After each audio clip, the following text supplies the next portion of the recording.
ఇక BJP version ఏ విధంగా ఉంది తెలుసుకుందాం. మొదటి నుంచి మనం చూస్తున్నాం కిషన్ రెడ్డి తానే అభ్యర్థి అన్నట్టుగా ప్రచారంలో పాల్గొంటున్నటువంటి పరిస్థితులు కనిపిస్తున్నాయి.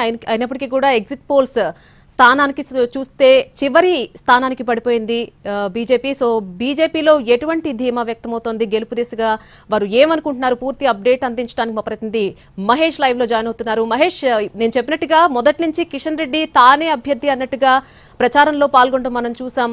సో ఎగ్జిట్ పోల్స్ వచ్చిన తర్వాత అసలు బీజేపీ రియాక్షన్ ఏంటి? నల్ని ఏదైతే జూబ్లీ హిల్స్ ఉప ఎన్నికలో బీజేపీ ప్రతిష్టాత్మకంగా తీసుకుని ప్రచారం చేసింది, మీరు అన్నట్టుగా కిషన్ రెడ్డి తానే అభ్యర్థి అన్నట్టుగా ప్రతిరోజు కూడా ప్రచారంలో తిరగడం జరిగింది. అంతేకాకుండా అక్కడ ఉన్నటువంటి ముఖ్యమైనటువంటి వ్యక్తులతో కూడా ఆయన ప్రత్యక్షంగా వ్యక్తిగతంగా కలిసి మాట్లాడి పార్టీకి సహకరించాలని చెప్పేసి కోరినటువంటి పరిస్థితి. అంతేకాకుండా బీజేపీకి సంబంధించినటువంటి ముఖ్య నేతలందరూ కూడా ఆ నియోజకవర్గంలో ప్రచారంలో పాల్గొన్నారు.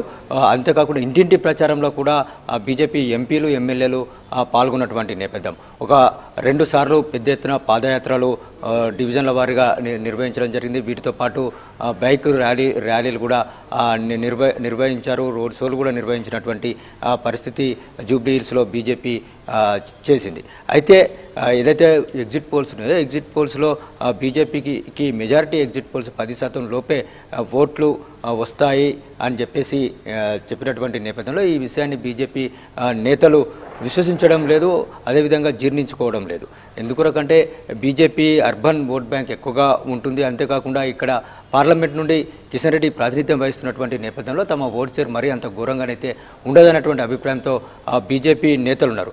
అంతేకాకుండా ప్రతి ఓటర్ని 3 సార్లు కలిసినటువంటి నేపథ్యం కావచ్చు. గతంలో బీజేపీకి అసెంబ్లీ ఎన్నికల్లో 25,000 ఓట్లకు పైగా రావడము, పార్లమెంట్ ఎన్నికల్లో 64,000 ఓట్లు వచ్చినటువంటి నేపథ్యంలో పార్టీ యొక్క పర్ఫార్మెన్స్ 10% లోపైతే ఎట్టి పరిస్థితుల్లో ఉండదు అనేటువంటి అభిప్రాయంతో బీజేపీ నేతలు ఉన్నారు. ప్రధానంగా కేంద్ర ప్రభుత్వం యొక్క పథకాలు కావచ్చు, మోడీ యొక్క పనితీరు కావచ్చు, ఇది అక్కడ ప్రభావం చూపుతుంది. దాంతోపాటు గత 10 సంవత్సరాలుగా బీఆర్ఎస్ చేసింది ఏమీ లేదు ఆ నియోజకవర్గానికి. అదేవిధంగా గత 2 సంవత్సరాలుగా కాంగ్రెస్ చేసింది కూడా ఏమీ లేదు. కాబట్టి ఈ 2 పార్టీలను అక్కడ ఉన్నటువంటి ప్రజలు విశ్వసించరు, ఆ 2 పార్టీల వైపు ప్రజలు మొగ్గు చూపరు అన్నటువంటి అభిప్రాయంతో బీజేపీ నేతలు ఉన్నారు. ఏదైతే తమని తక్కువగా చేసి చూపించేటువంటి ప్రయత్నం పెద్ద ఎత్తున జరిగింది. ఇటు కాంగ్రెస్ పార్టీ తమను బీఆర్ఎస్కి బీజేపీ ఒకటే అని చెప్పేసి ప్రచారం చేయడం కావచ్చు, అదేవిధంగా బీఆర్ఎస్ కూడా కాంగ్రెస్ బీజేపీలు ఒకటే అని చెప్పేసి ప్రచారం చేసినటువంటి నేపథ్యం కావచ్చు, సోషల్ మీడియాలో జరిగినటువంటి ప్రచారం కావచ్చు.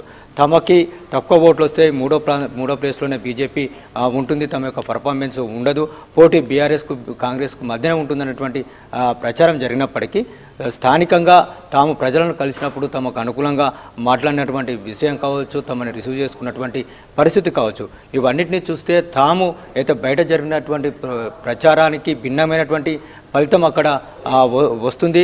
తమ యొక్క పర్ఫార్మెన్స్ బాగా ఉంటుంది. ఏదైతే డిపాజిట్ రాదు అని చెప్పేసి ఏదైతే ప్రచారం జరుగుతుందో అది అబద్ధంగా రేపు వచ్చేటువంటి ఫలితాలలో తేలుతుంది అని చెప్పేసి బీజేపీ నేతలు చెప్తున్నటువంటి పరిస్థితి. అంతేకాకుండా హిందుత్వ తీసుకొని ముందుకెళ్ళినటువంటి నేపథ్యం, ఈ కాంగ్రెస్ ప్రచారానికి వ్యతిరేకంగా ప్రధానంగా కాంగ్రెస్ ముస్లింలకి అనుకూలంగా మాట్లాడుతున్నటువంటి విషయాన్ని మేము ప్రజల్లోకి తీసుకెళ్లడంలో సక్సెస్ అయ్యామని చెప్పేసి బీజేపీ నేతలు చెప్తున్నారు. ఇక పోలింగ్కు ముందు రోజు బండి సంజయ్ దాదాపుగా 1,00,000 మంది ఓటర్లతో టెలికాన్ఫరెన్స్ ద్వారా మాట్లాడినటువంటి నేపథ్యం. ఈ 1,00,000 మంది ఓటర్లు ఆయన 15 నిమిషాల సేపు మాట్లాడితే 15 నిమిషాల సేపు కూడా తమ ఫోన్లను ఓపెన్ చేసి పెట్టినటువంటి పరిస్థితుల్లో దీంట్లో ఎక్కువ మంది అనుకూలంగా ఉన్నవాళ్ళు ఉంటారన్నటువంటి అభిప్రాయంతో బీజేపీ ఉంది. 1,00,000 మందిలో కనీసం 30,000 మంది అయినా మాకు ఓటు వేయకపోతారా అనేటువంటి అభిప్రాయంతో బీజేపీ ఉన్నటువంటి నేపథ్యం. దీంతోపాటు ఏదైతే మరొక 1,00,000 ఓట్లలో కూడా చాలామంది తమకు ఓటు వేసి ఉంటారు. తాము ఏదైతే అనుకుంటున్నామో గతంలో గత 2023 అసెంబ్లీ ఎన్నికల్లో బీజేపీకి వచ్చినటువంటి 26,000 ఓట్లు కావచ్చు, 14% ఓట్లు కావచ్చు, దానికన్నా ఎక్కువనే ఈసారి తమకు వస్తాయన్నటువంటి ఆలోచనతో ఉంది. కొద్దిసేపటి క్రితం బీజేపీ రాష్ట్ర అధ్యక్షుడు కూడా రేపు ఫలితం పైన ఆయన స్పందించడం జరిగింది. ఏదైతే జూబ్లీ హిల్స్ ఎన్నికల్లో ఎగ్జిట్ పోల్స్ని మేము విశ్వసించడం లేదు, అయితే బీఆర్లో మాకు అనుకూలంగా వస్తుందని ఎగ్జిట్ ఎగ్జిట్ పోల్స్ వచ్చినటువంటి నేపథ్యంలో మేము పొంగిపోవడం లేదు.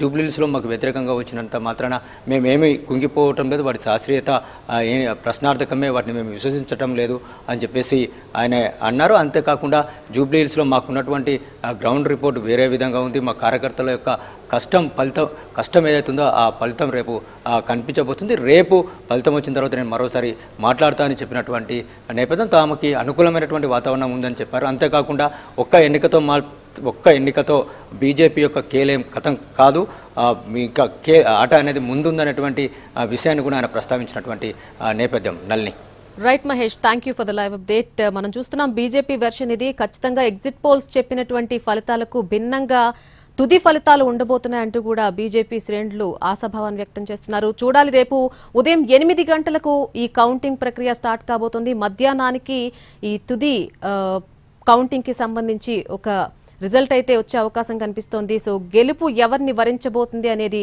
రేపు మధ్యాహ్నానికి తేలిపోబోతోంది.